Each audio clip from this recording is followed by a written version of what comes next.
Okay, so we've got a few people joined.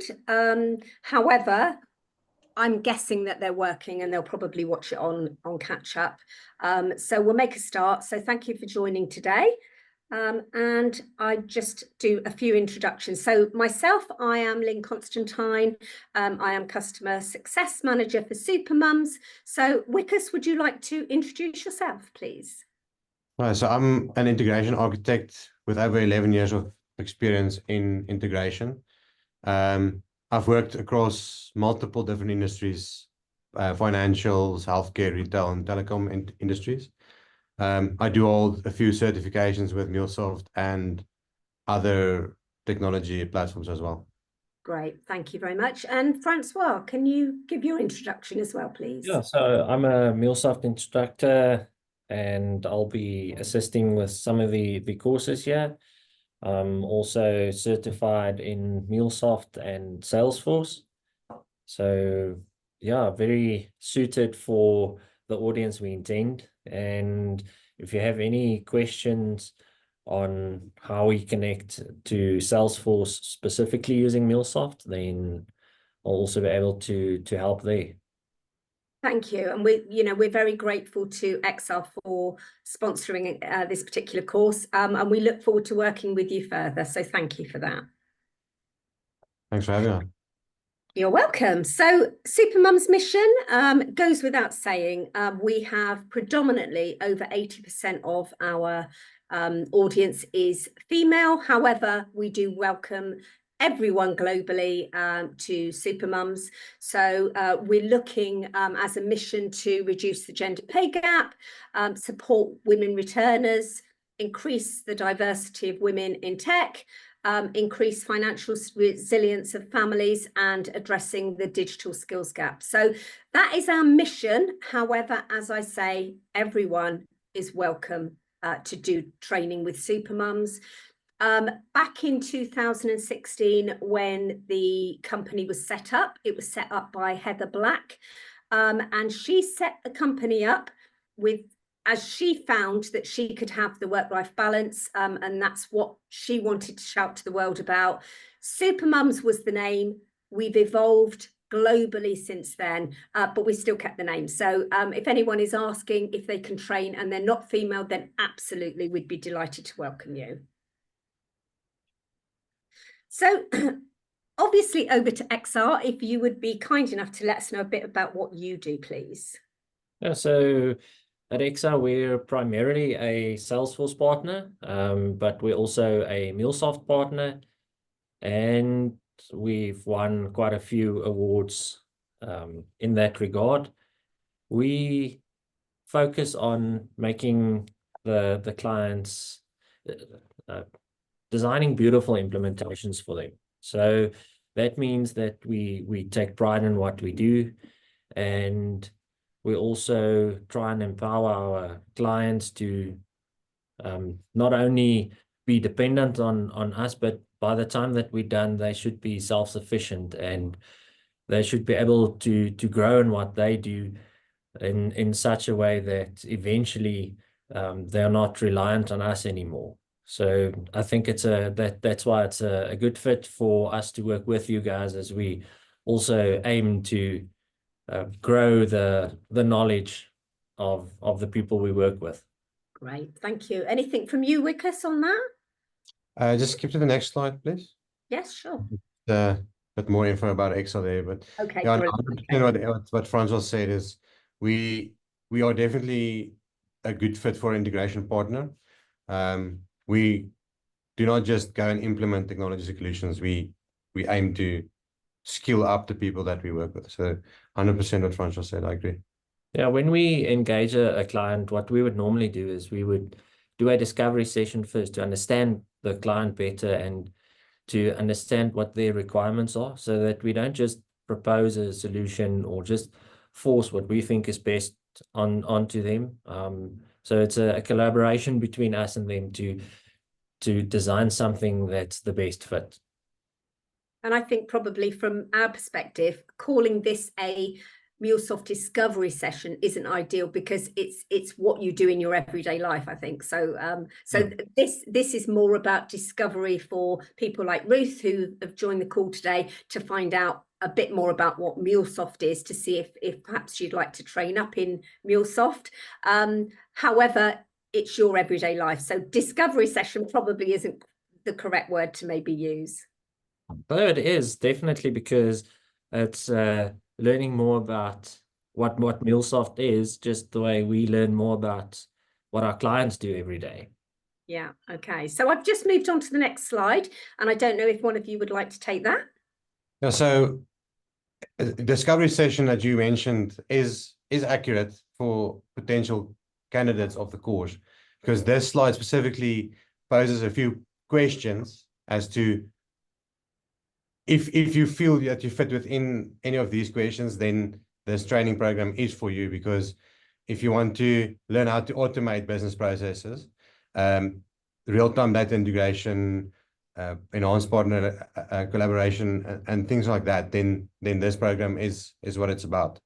So definitely discovery session is accurate, but it just overlaps with other terminology that we use on a day-to-day as well. So it works together, so that's fine.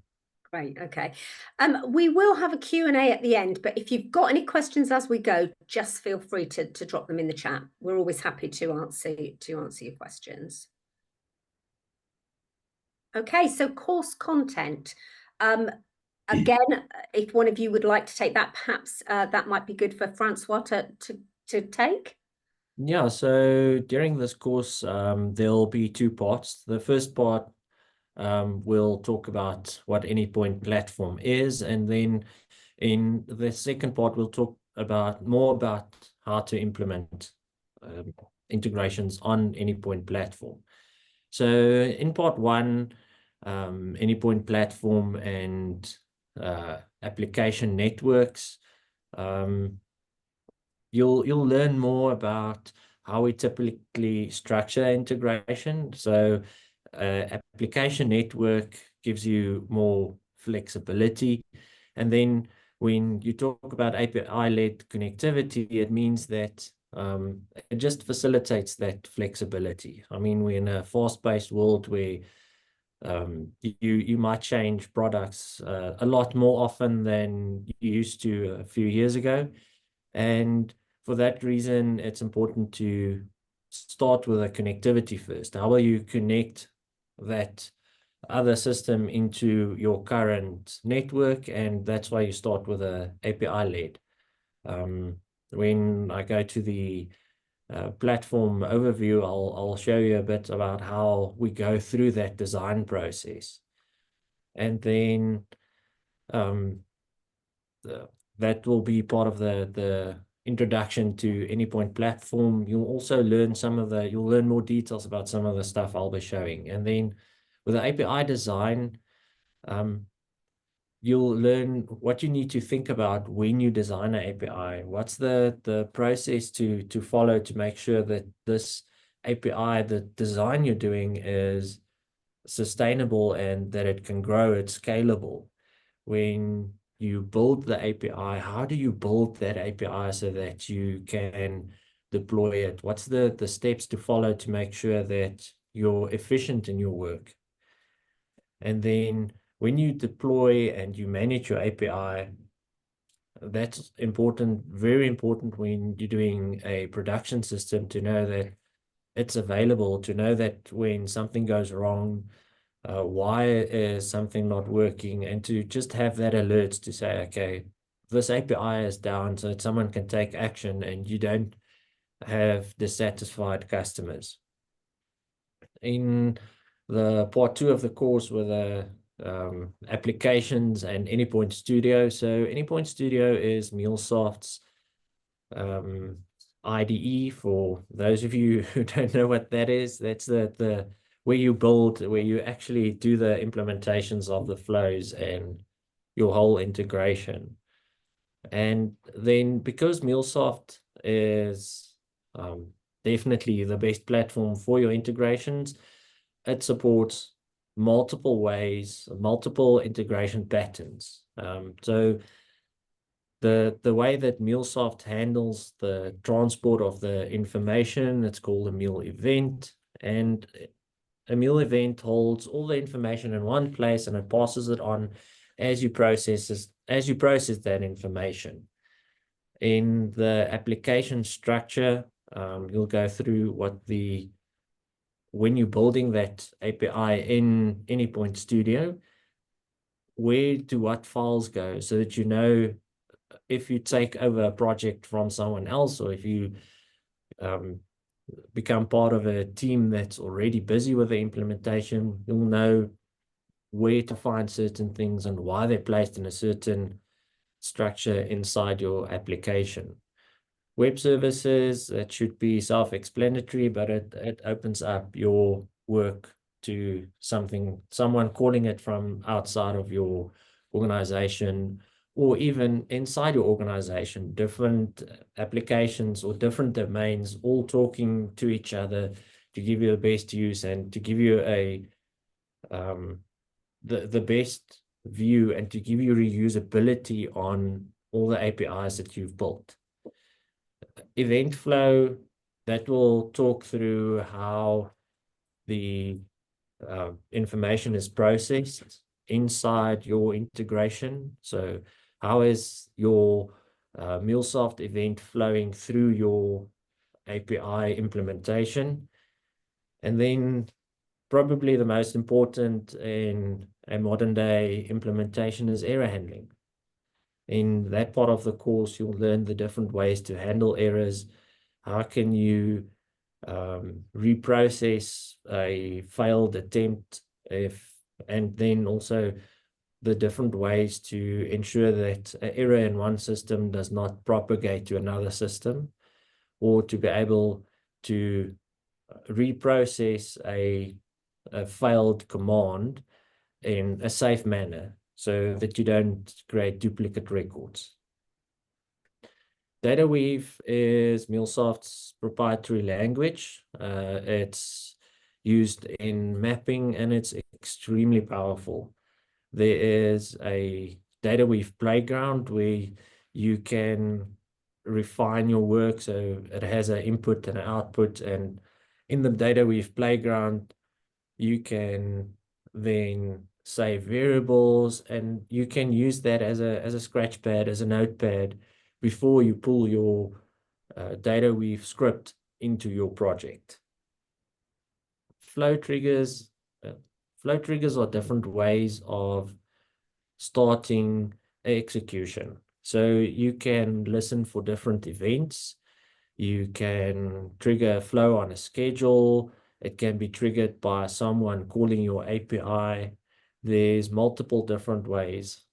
Because MuleSoft and Salesforce work so well together, the Salesforce connector has the ability to listen for data change events or for new record events right in Salesforce, which gives you the ability to then trigger automation to other systems from MuleSoft, and that just gives you a lot more capability and automation with your integration, and it just makes for a much better customer experience.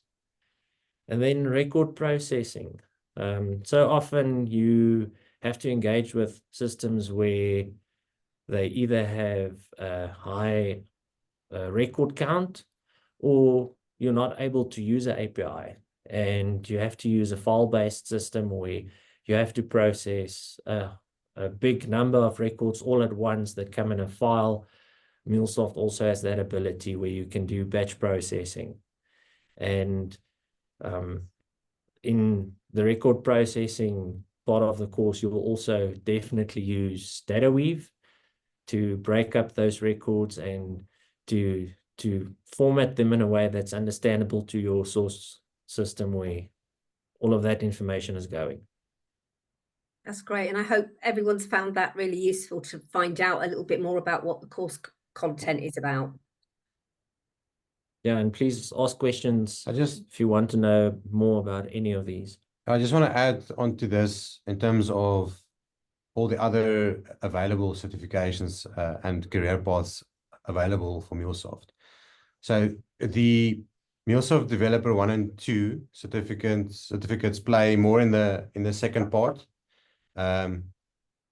Obviously, the developer roles play across Anypoint Platform and MuleSoft Anypoint Studio, but the architects and the Mule Catalyst, they play almost exclusively in part 1, Anypoint Platform. So the overview you get from part 1 and part 2 plays into an intro to integration architect as well. That's interesting to know. Thank you. Thank you for that.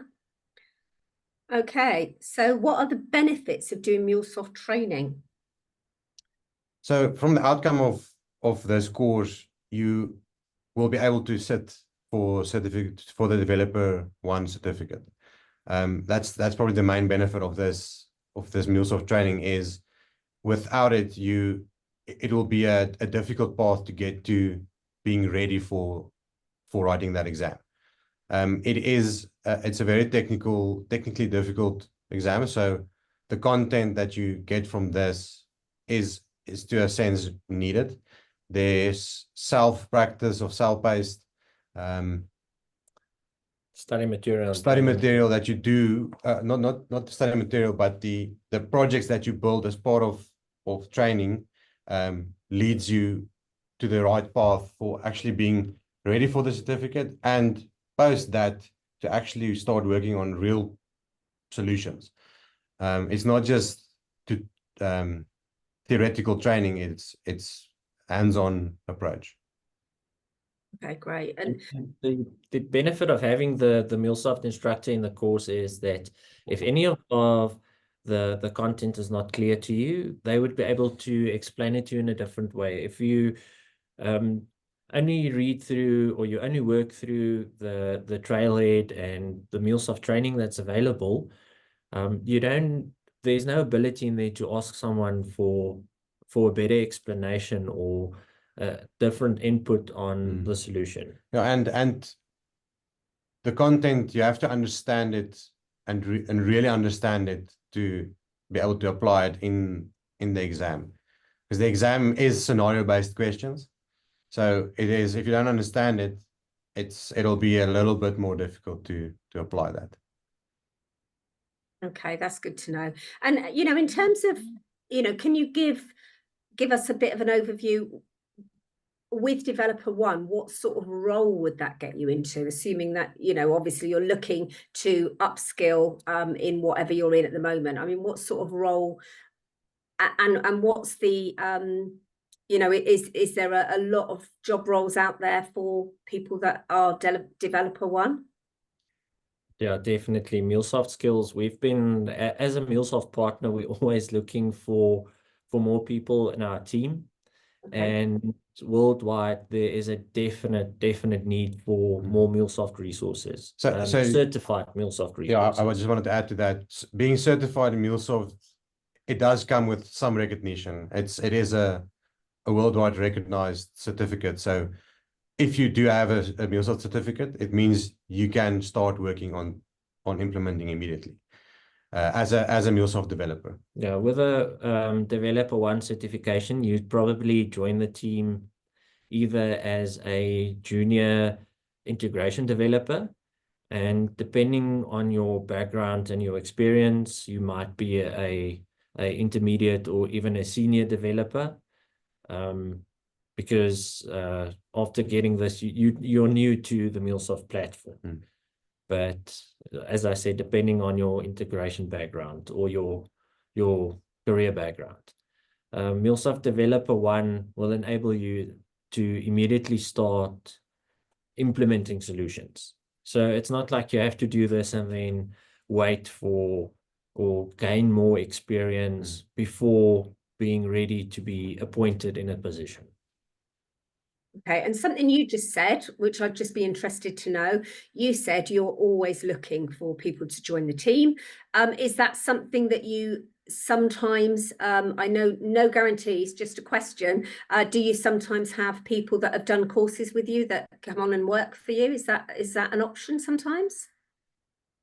We have had multiple interns in the past, but most of them join our Salesforce practice. We've only had some of our internal Salesforce people who then train up and become part of our integration practice.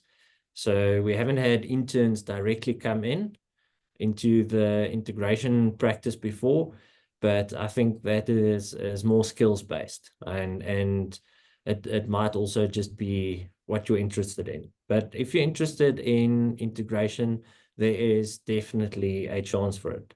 EXAH, we have a presence, so our headquarters are in South Africa, in Pretoria, but we do also have offices in Cape Town, and we've started partnerships in Abu Dhabi and Dubai, and then also in the UK.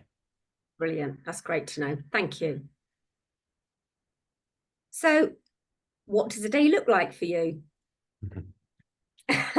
Yeah, so Good question. I'm an early bird. After the coffee.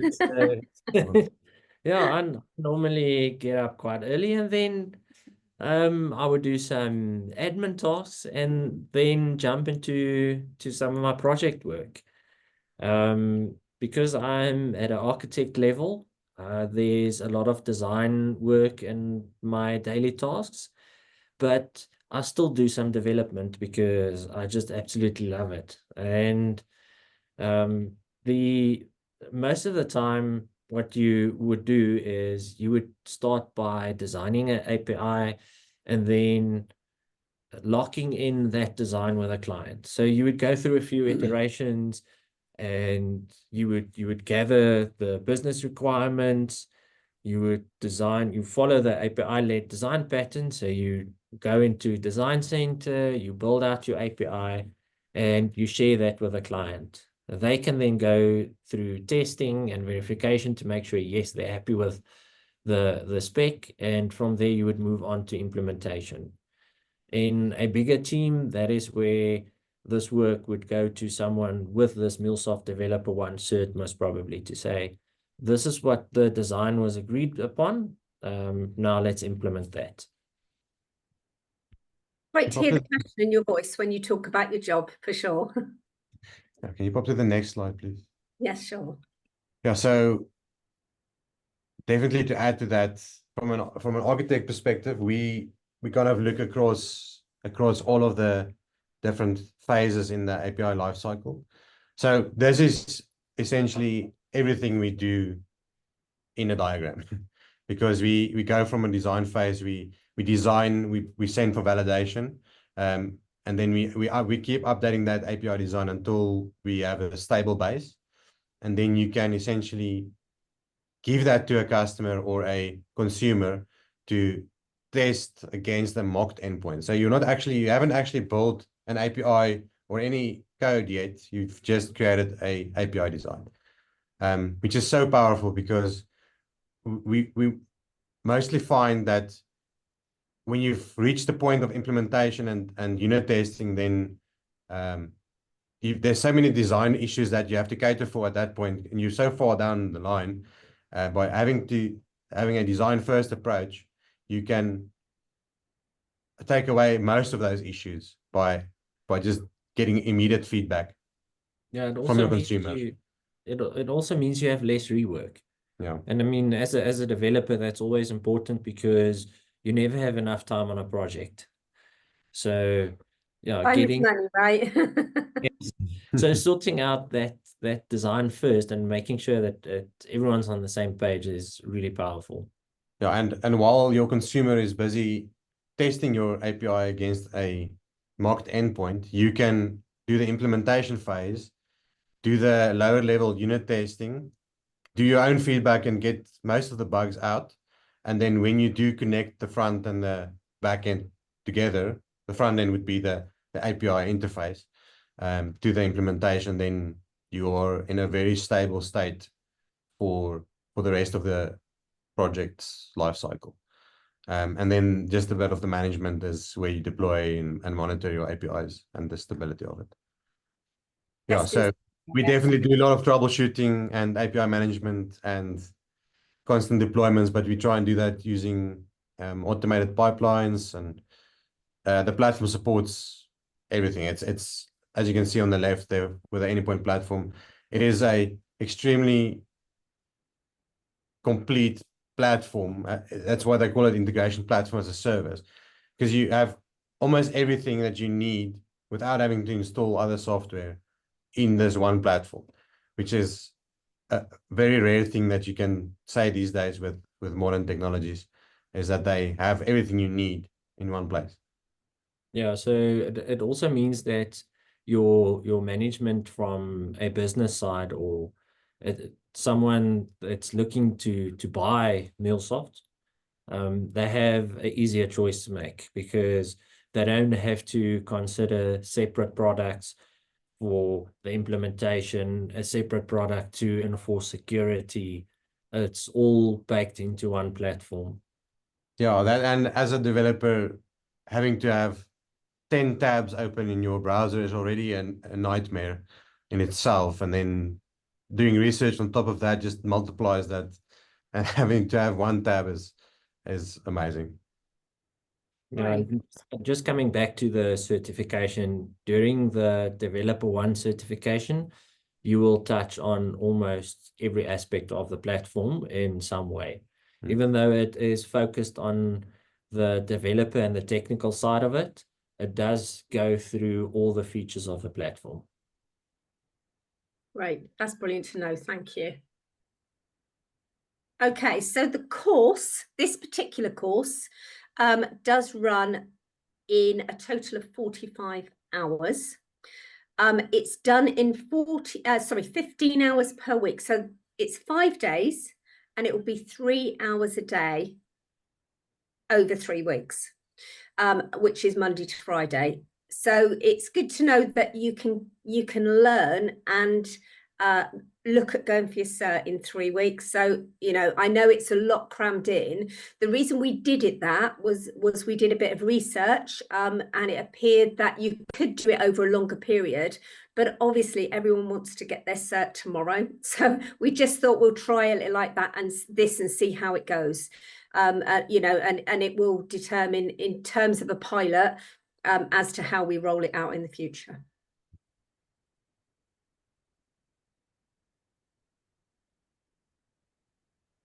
Okay, and then just a little bit more, again, going over what we've already heard today. So you can take part in the MuleSoft Developer 1 program.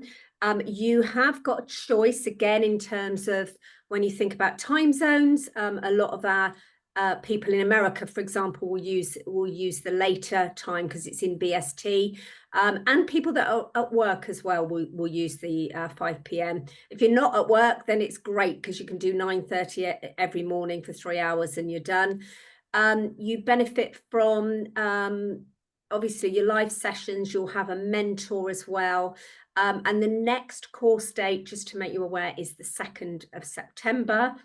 We do have a course sign-up deadline of the 23rd. So that is really approaching very, very quickly. So if it's something you're thinking about doing, you will need to be signed up by the 23rd. And being honest, if either of these sessions don't fill up, we likely will pull one of them. So it may be that we only do one session or the other, but currently we're on track to doing the 9:30 and the 5 p.m. sessions. Okay, any questions from anyone?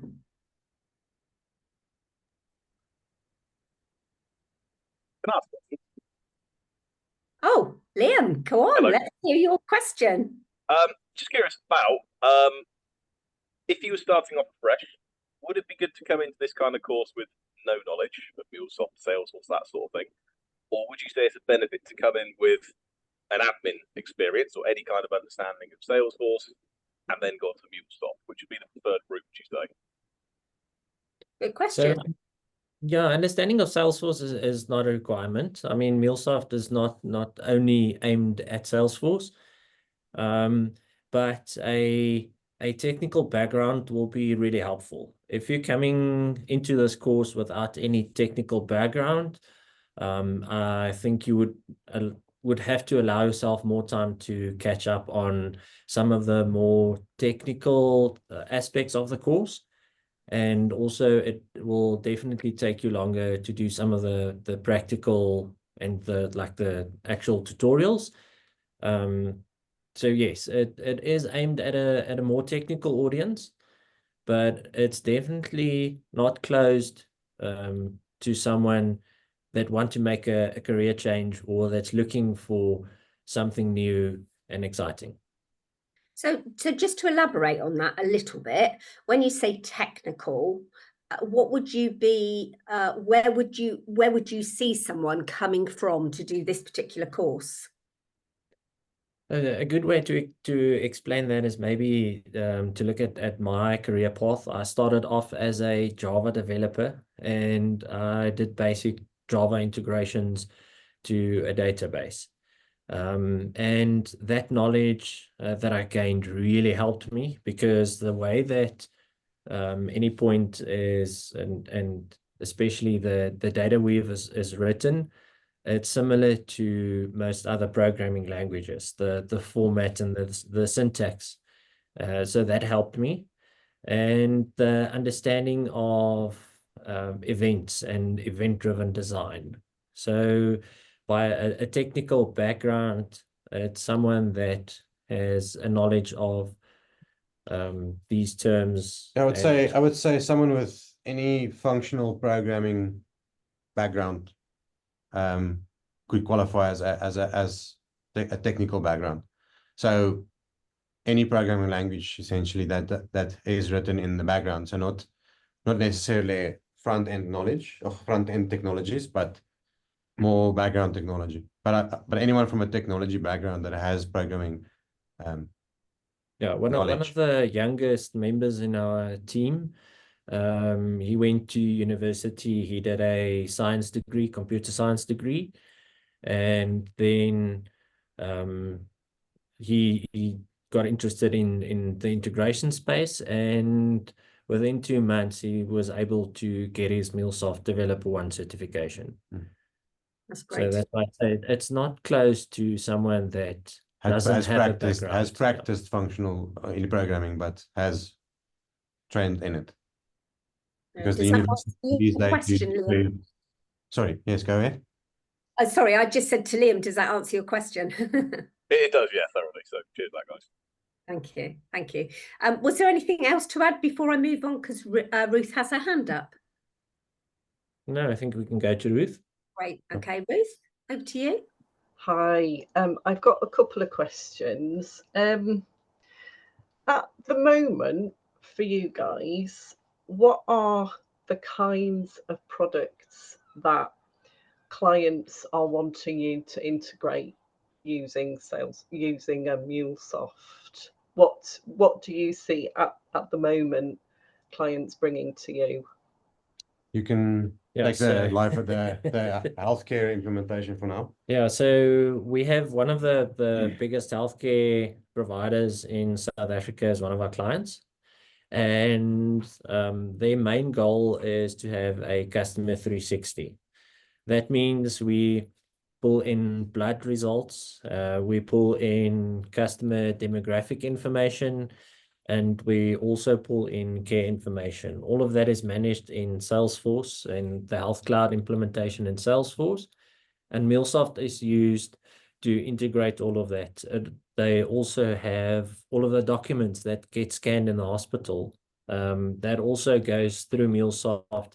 And then they have this one view in Salesforce that's presented to them. Another thing that's quite common is for customers to have a legacy system that doesn't have any API, or they're just looking for a complete digital transformation. And that is then where we would come in, and either we move the data from that system into Salesforce or any other product, or we move data from Salesforce where they would generate a quote. So they would use Salesforce to generate quotes and do the whole customer journey in Salesforce, and then just do the actual order into their ERP system. Yeah, from a banking industry perspective, anything from mainframe systems to bespoke custom web services, external policy management services or vendors, if you will. So yeah, we've seen we've seen it all. That's great. Thank you very much. I hope that answered your question. You got another one? I have actually, if you have time. So far, what do you see MuleSoft's limitations as being? Are there any customers who will bring you an integration and you're like, no, MuleSoft can't do that? I myself haven't found MuleSoft with a limitation. It's more a design consideration where you would get a requirement and you would rather say this is not necessarily an integration problem, but a CRM solution, or the other way around. We would sit on forums and we would say this should not be implemented in Salesforce, rather in MuleSoft. But from a limitation perspective, I've not found a limitation yet. Yeah, I think a key consideration for when talking about MuleSoft is cost. How much will the client gain by doing this integration? What's the benefit to them? And with MuleSoft, you have so much reusability that it might seem expensive initially, but you would recoup that very quickly when you start reusing all of those APIs that you're building out.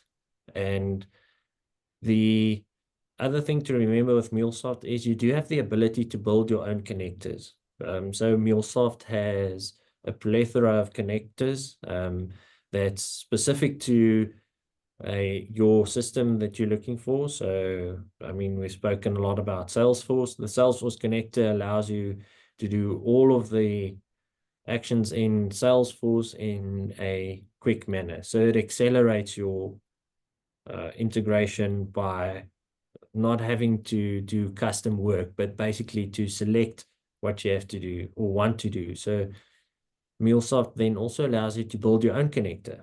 So if you have a system that doesn't have a connector currently, you can write that for your own system. And that if you go that route, you can even get it approved and monetize that connector if other clients also have that need. So that's a big benefit on the MuleSoft platform. Being in integration for a long time now, we found multiple platforms that we do not support anymore. As EXAH, we've been partnered with 3 other integration platforms that we no longer partner with because MuleSoft is just so much better. And by the end of a project, when you count up all the cost and the cost of the implementation, MuleSoft is then cheaper. Another thing with MuleSoft, they have changed their pricing plan. But if you're interested in that, I think the best way would be to contact MuleSoft directly. But they used to plan their or cost their product based on how much hardware requirement you have. MuleSoft calls it a vCore. So you would buy one whole vCore at a time, where they now cost the implementations in smaller packages where you can basically just buy top up if you don't fit within a specific package. So it's a lot more flexible. It allows you to engage more clients, especially being in South Africa where the exchange rate is often a problem for us. That definitely made a huge difference for us. That change in the pricing is just recently done in the last 2 months that came in. Great, that's great. Anything else from you, Ruth? Did that answer your questions? No, that's it. That's great. Thanks so much. You're welcome. Thank you. And thank you to Wickes and Francois for joining us today. Was there anything else that you wanted to add today? No, not that I can think of now. No, I think that's it. Yeah, okay. So from my side, from Supermums, I noticed that Ramya joined very late on. We will, of course, be sending the recording out to you, so you will be able to watch it again. I have dropped in the chat my email address. If you've got any questions from either of the guys or for either of the guys, send them to me and I can filter them through. Or if it is something I can help with, then I absolutely will. As with every course that we ever do, I am here to support and guide you. If you want to book in some time with me, just drop into my Calendly link, which I've also popped in the chat, and then come on a call with me, and I would be delighted to chat to you. So thank you to Wikus and Francois, and thank you to everyone that joined us today. Take care. Thank you. Thanks for Bye. answering. Bye. Bye.